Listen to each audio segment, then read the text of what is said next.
1419 سال پہلے ایک واقعہ رونما ہوا تھا جس کے اثرات عالم اسلام آج تک محسوس کر رہا ہے۔ ایک غلام تھا، اسے اپنے مالک سے شکایت تھی کہ اس کا مالک ماہانہ جو اس سے رقم وصول کرتا ہے وہ بہت زیادہ ہے۔ غلام حاکم وقت کے پاس آتا ہے، حاکم کی بارگاہ میں عرض کرتا ہے، حضور میرا مالک مجھ سے ماہانہ 100 درہم مانگتا ہے جو کہ بہت زیادہ ہیں۔ حاکم نے پوچھا کام کیا کرتے ہو؟ کہنے لگا میں چکیاں بناتا ہوں، آٹا پیسنے کی چکی بناتا ہوں۔ حاکم وقت نے کہا کہ اس علاقے میں تمہارے سوا کوئی بھی چکی بنانے والا تو ہے نہیں، اور تم سے 100 درہم ماہانہ وصول کرنا کوئی زیادہ نہیں ہے، اپنے مالک کے ساتھ حسن سلوک سے پیش آؤ۔ حاکم وقت نے غلام کو تو یہ کہہ دیا، لیکن خود حاکم وقت کا ارادہ یہ تھا کہ اس کے مالک سے مل کر ان سے کہا جائے گا کہ غلام پہ سختی نہ کرو، ان کے ساتھ تھوڑی سی نرمی کرو، ماہانہ جو آپ اس سے وصول کرتے ہیں اس میں کچھ کمی کر لیں، تخفیف کر دیں۔ لیکن غلام کو مالک کے ساتھ حسن سلوک کی نصیحت کر کے رخصت کر دیا۔ غلام کو حاکم وقت کی یہ بات پسند نہ آئی، اس نے اسے اپنے خلاف سمجھا اور دل میں رنجش لے کر واپس چلا گیا۔ غلام کے دل میں رنجش تھی، غلام نے جا کر ایک 2 دھاری خنجر تیار کیا، اسے زہر میں بجھایا اور موقع کی تلاش میں رہا کہ کب مجھے موقع ملے اور میں حاکم وقت کا کام تمام کر دوں کہ اس نے میرے ساتھ انصاف نہیں کیا۔ غلام نے اپنی تیاری مکمل کر لی۔ ایک دن صبح کا وقت تھا، حاکم وقت کی عادت تھی صبح سویرے جب نماز کے لیے جاتے تو جاتے ہوئے راستے میں جس کسی کا گھر آتا یا جو کوئی راستے میں سویا ہوا ملتا تو حاکم وقت اسے نماز کے لیے بیدار کرتے ہوئے مسجد میں تشریف لے جاتے۔ صبح کا وقت تھا، حاکم وقت نے ایسے ہی کیا، لوگوں کو نماز کے لیے بیدار کیا اور خود مسجد نبوی میں نماز پڑھنے کے لیے تشریف لے گئے۔ جب مسجد نبوی میں پہنچے، نماز کے لیے کھڑے ہوئے، حاکم وقت ہی امامت کیا کرتے تھے۔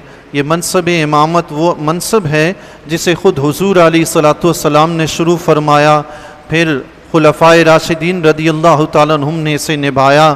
اس وقت جو امام ہوتے تھے وہی وقت کے حاکم ہوتے تھے، لیکن رفتہ رفتہ زمانہ بدلتا گیا، حکمرانی کا طرز زندگی بدلتا گیا، نظام بدلتا گیا، تو آج آئمہ مساجد کے ہی فقط آئمہ ہوتے ہیں، باقی ان کی کوئی ذمہ داری نہیں ہوتی۔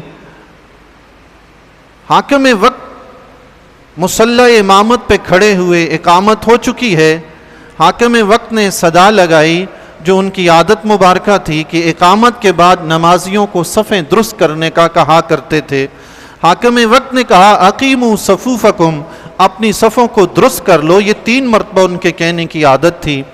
انہوں نے جو ہی یہ کہا کہ اقیموا صفوفکم، اپنی صفوں کو درست کر لو، اتنے میں وہی غلام جو خنجر لیے پہلے ہی صف میں کھڑا تھا، اس نے موقع جان کر کہ اب بھلا موقع ہے، چھڑانے والا کوئی نہیں، میرا وار خطا نہیں ہوگا، اس نے خنجر نکالا اور پے در پے 3 وار حاکم وقت پر کر دیے جو مصلی امامت پہ کھڑے تھے۔ اللہ اکبر، 3 وار کر کے اس نے شدید زخمی کر دیا۔ حاکم وقت نے آواز لگائی کہ اس کتے کو پکڑو، چونکہ وہ زخمی کر کے بھاگا تھا۔ تو اس وقت موجود صحابہ کرام رضی اللہ تعالیٰ عنہم، جتنے بھی افراد وہاں پہ موجود تھے، سب نے اسے پکڑنے کی کوشش کی۔ اس دوران اس نے مزید 12 افراد کو زخمی کر دیا۔ کسی صاحب نے اپنی چادر اس پر ڈال کر اسے قابو کر لیا، وہ گرفتار ہو گیا۔ جب وہ پکڑا گیا تو اس نے جان لیا کہ میرا چھوٹنا اب ممکن نہیں ہے، اس نے چادر کے اندر ہی اپنے آپ کو خنجر مارا اور خود بھی واصل جہنم ہو گیا۔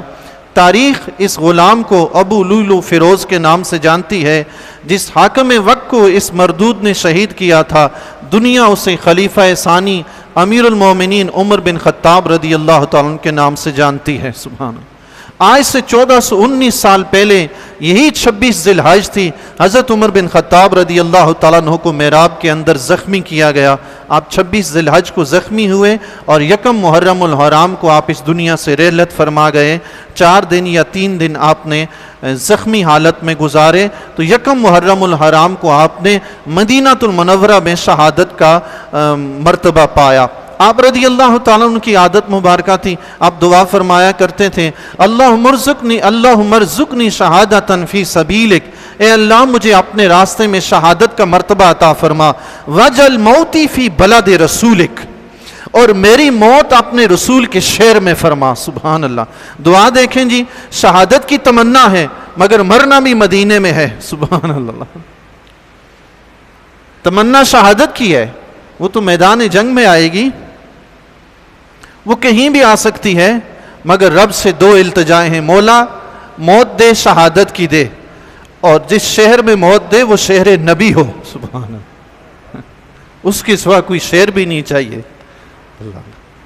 اللہ تعالیٰ نے آپ کی دونوں دعائیں پوری فرمائی، مرتبہ شہادت سے بھی سرفراز فرمایا اور شہر نبی میں فرمایا اور مسجد نبوی کے اندر فرمایا۔ سبحان اللہ۔